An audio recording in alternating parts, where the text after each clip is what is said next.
Creating an Android app can be an exciting journey. First, start by defining your app idea. What problem does it solve?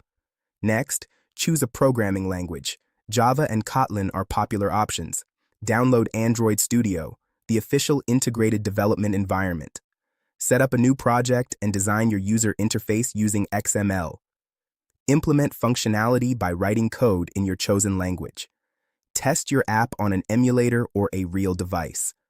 Finally, prepare your app for release by signing it and uploading it to the Google Play Store. Remember to gather user feedback for future improvements. Happy coding! To develop Android apps, you can use Android Studio, which is the official integrated development environment for Android. It offers a powerful code editor, debugging tools, and a user-friendly interface.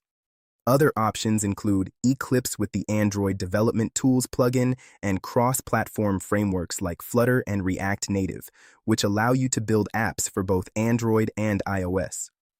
Contact US Computer Support today to discover how to build your own Android apps.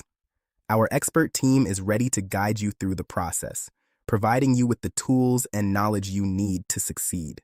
Don't miss out on this opportunity to enhance your skills and create amazing applications. Reach out now and start your journey in Android app development.